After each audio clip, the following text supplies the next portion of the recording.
Today we turn to the United States, specifically a video out of Cincinnati, Ohio, where a white woman demands that a black man's backpack be searched at a venue. Now, she claims it's not racist, but everything about that moment drips with racial profiling, white fear, and entitlement. Now, we do need to talk about this, and not just as observers, but I believe as black people who understand exactly what it means when whiteness feels uncomfortable around us. Now, in the now viral TikTok video, a white woman is seen confronting security at an event, demanding that they search a black man's backpack. And her justification is that he walked in late, he was alone, and wait for it, he had a giant backpack.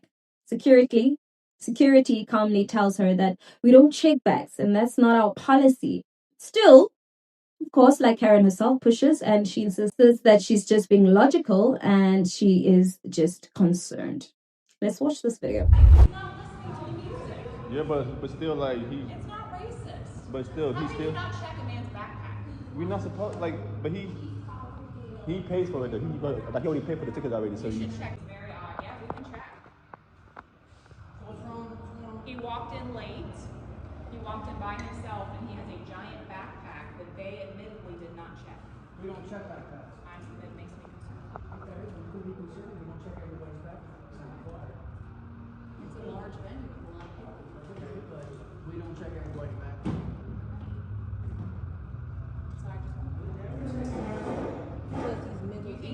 yeah, you said that. He was a Caucasian man, it wouldn't have been a Problem. problem. Little profile. We wouldn't have to check everybody's backpack. Oh, I'd be fine. I'd be happy. When you go to any stadium, they check your bag. This is not a stadium. We don't do that here. There's a lot of people. He's not harming anyone. I'm not saying he is or he's not. Exactly, You so can what's check the my bag and I wouldn't problem? have a If problem. he's not harming anyone or disrupting the peace, what's the problem? There's Extra stuff. potential that Because anybody it's not could be though. harmed. The show's almost over and we're still here.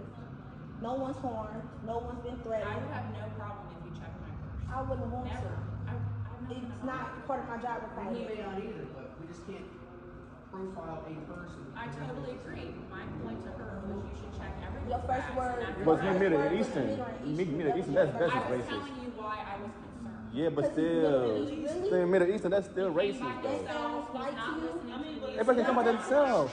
Hold on, that sounds right to you? Yeah, that's great. He's not a human being. He doesn't have a right to have a book Sounds bag. logical to me. It's not Logical. logical. Israel just That's like me attacked looking at you. Iran. That's like me looking at you and saying, "Oh my God, my ancestors were enslaved. Yeah, I should be uncomfortable around you." yeah. That's the No, same it thing. is. It is. Yes, Like That's the same thing. it is. I'm sorry. Okay. Everyone agree with me. Have a great night. I have Sorry no about problem that. with anyone. It's Sorry odd about to me that. when a man comes in with a large backpack Not bothering and is anyone. not listening to the music. We have a lot of them that come by themselves, Shells. males that come by themselves, and they have backpacks or There's women whatever. that have backpacks. We have a lot of men that come back by themselves. That's sad. I hope you have a great day. I hope you have a great day. Mario Hall never checks. Now, as you can see in the video, the people around her challenge her racism. One woman claps back with the truth. She says, if this was a white man, this wouldn't be an issue. And it wouldn't. But here's the part that hits home. This woman isn't actually scared. She's not in danger. She's just uncomfortable. And in a white supremacist world, white discomfort is treated like a threat. And black existence, as we know, is treated like a crime. Now, let me say this, right? And not just as a journalist, but as a black South African woman who knows what it means to be treated like a suspect just for being. Watching that video, I wasn't shocked. I was exhausted.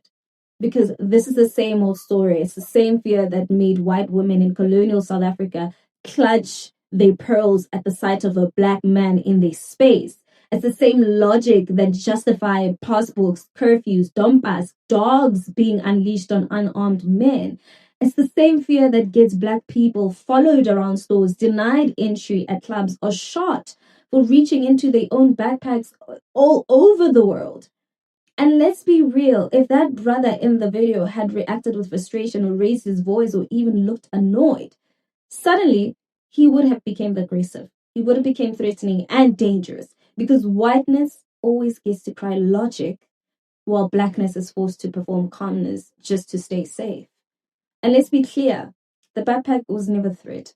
The real threat is white entitlement that walks into a space and believes everyone else must conform to its paranoia. This woman didn't ask questions. She didn't talk to the man. She saw a black man with a bag and decided her fear overrode his dignity, and she tried to override the venue's rules and even argued with security, because that's what whiteness has always done. Whether it's overriding boundaries in Africa and Asia and the Caribbean or in America, it colonizes the space. It appoints itself as authority, and when it's challenged, it calls it just being logical. Meanwhile, black bodies are forced to defend their right to exist. That's not logic. That's learned supremacy. And there's a pattern here. And we've seen it before. Remember Amy Cooper, the white woman who called the police on a black bird watcher in Central Park? Or the white woman who falsely accused Emmett Till, leading to his death? These aren't just Karens. These are women who use white femininity as a weapon to summon the state and to cast suspicion and to paint themselves as victims while putting black lives at risk. This woman did the same thing with cameras on, and she had the audacity to shout, it's not racist. Like declaring it out loud makes it true. But here's the thing. If you have to start your sentence with "it's not racist," then it probably is. Now, some people will say this is America, right? And it's not our problem as African people. But that's where they're wrong. Because anti-blackness doesn't need a passport. It travels, it adapts, it disguises itself into policy, into fear, into tone. Whether it's a black South African getting pulled over for looking suspicious in Sandton, or a Nigerian migrant being profiled at an airport in Italy, or a young man in America getting arrested over a backpack, we're living the same struggle in different time zones. And that means we have to call it out everywhere. Because when we let the small moments slide, I do believe that we're not just excusing racism, but we're giving it permission to grow. And to that woman and all who think like her, you really don't get to define safety when your definition means criminalizing black presence. You don't get to demand access to our bodies, to our bags, to our humanity just because you feel uneasy. Your fear does not entitle you to override policies. Your imagination is not law, and your whiteness is not a badge of authority. We are not here to coddle your comfort. We're here to live freely, unapologetically, and on our own terms.